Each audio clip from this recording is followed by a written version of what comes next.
Well, there you go. Yeah, that's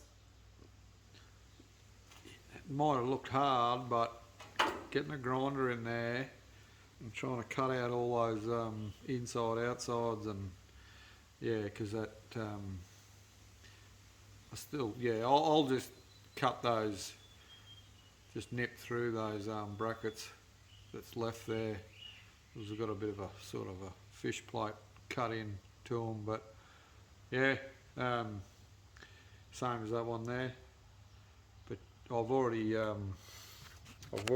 marked that out. So on the other side, as you can see, we've got a hole there, and a hole there for the power steering box. So yeah, I'm just modifying it to take power steering, which I've got on another stage 1 ute. So it's all been rebuilt, ready to go, but totally different setup, obviously, being power steering. Yeah, just get rid of that whole bracket, clean it up, and these holes straight through the chassis, 4 places obviously, in and out, and then cross tubes all the way through, welded both sides, and that's it. The hardest part's really just getting that bracket off. As you can see, that's the left hand side if it was a left hand drive. Yeah, thought the ox would be the easier option, and well, if you've got it hanging around, why not? But anyway, that's the first bit. I just got to get the pipe, just confirm that bolt size. It's around 10 mil, but to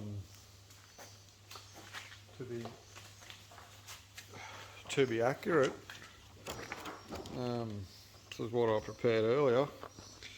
So I got a feeling it's going to be probably a 3/8 bolt. I've got the bolt somewhere. I've just got a habit of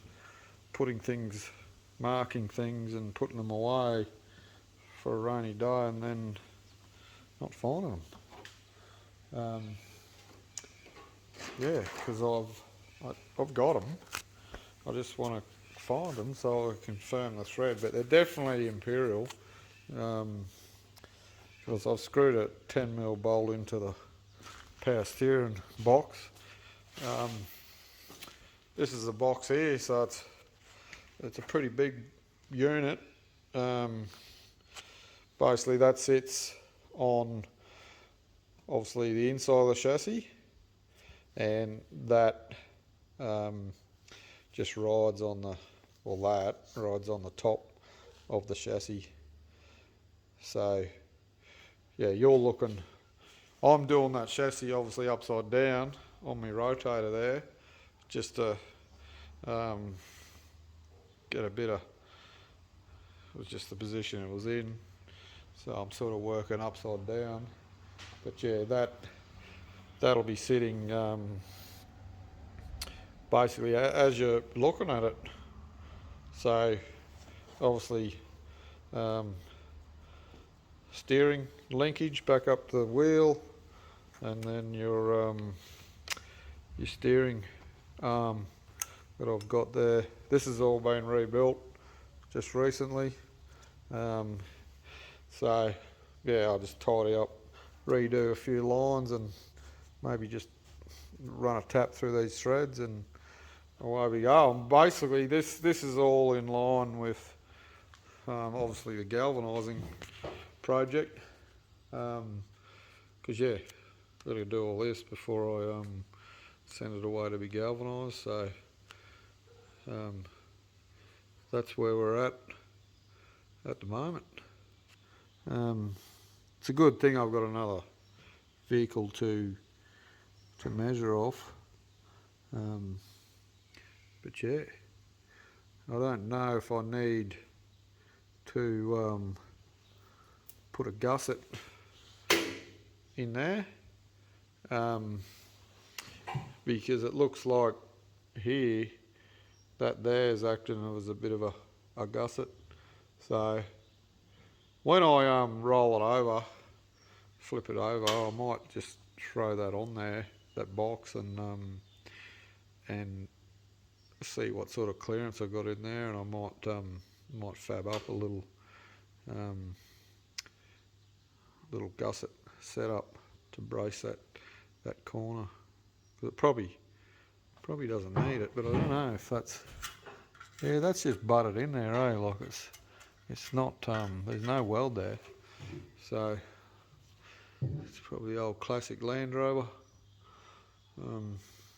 Worst welding you've ever seen from the factory, and a shitload of spatter.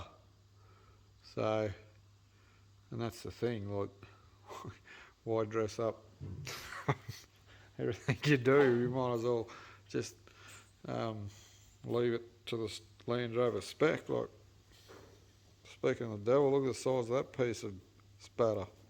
I mean, that's huge. But yeah, no, there's another one there. They had no intentions of cleaning all that up. So, but anyway, I just got a few. I've cut obviously all my plates for the chassis. That's them down there in that box. Yeah, drilled these ones through.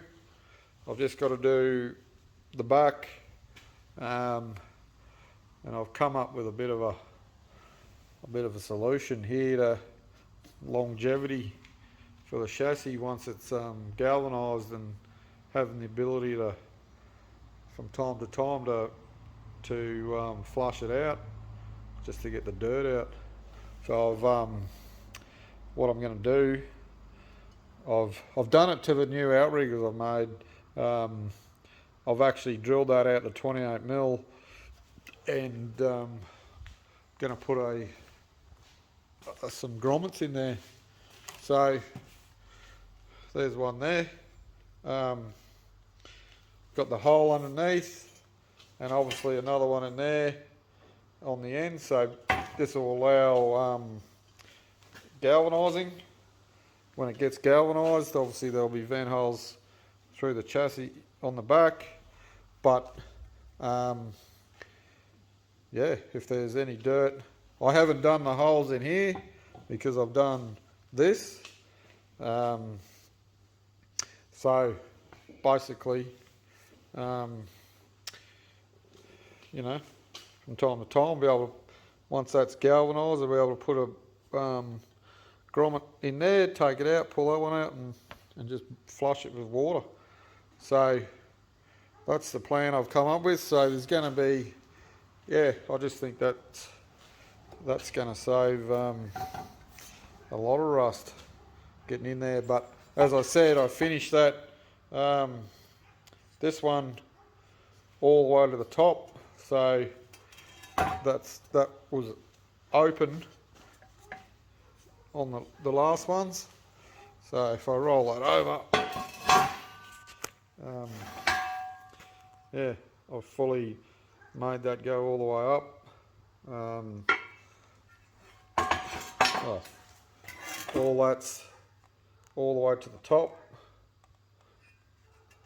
There's a bit of swarf and sort of crap in there, but yeah, all these are welded out and dressed up and ready to go.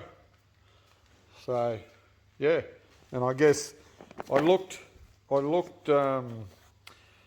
long time. You can get on Google and check out grommets, but basically what I found was Worth have got a really good, I'm not affiliated with Worth, but they they seem to have the only one I could find that does a 3mm wall for the grommet, a 3mm thickness. So it's a 28mm. They classify as a 28mm grommet. Yeah, basically drill a 28mm hole and pop it in, and it's a 3mm it's a 3mm gap in there. And these aren't crappy ones. Like Worth's sell pretty industry specific components, so I'm pretty confident that they're not going to perish and just crack apart, like I guess if you found them on eBay or something. So yeah, that's just the plan I've come up with, and saves me, you know, it's a means to an end, I suppose. Just gives me the option to galvanise them and vent it and seal them up, and still have access to it later on if we ever want to just peace of mind, put the hose in there and blow it out. Anyway, that's a bit of an update. I'll just grind up this here and dress him up, find those bolts. Oh, they're somewhere. They've been filed too well.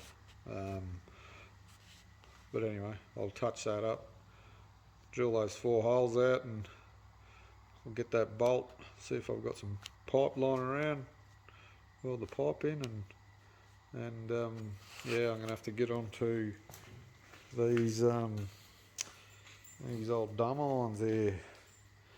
There's a little bit of work in them, but yeah, we'll get there. But anyway, thanks for watching.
Righto, I've just knocked up my little cross tubes, and I've put a couple of weld bevels on the end so I can get a weld around there. Probably the outside doesn't need to be ground flush, but certainly the inside. But it gives you, I guess, some penetration, and if you were to grind your weld flush, it's sort of, you'd nearly grind it all the way off if you kept it, if you just made it flush. So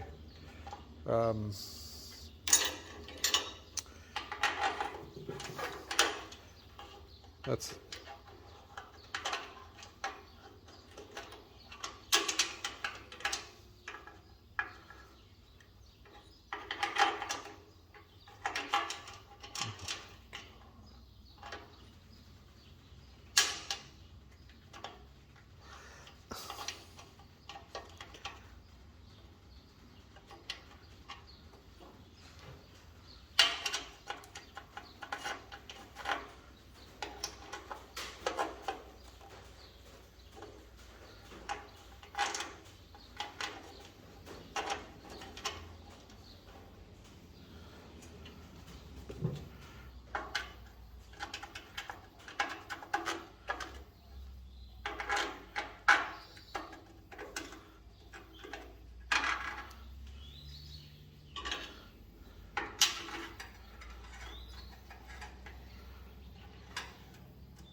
So there you go. So yeah, I'll get a weld in there, and then once I grind it flush, there'll be you won't be just grinding off the reinforcing of the weld and just having no strength in that weld. So yeah, so basically it's the same on the other side. See it there? Oh, they're not actually sitting in.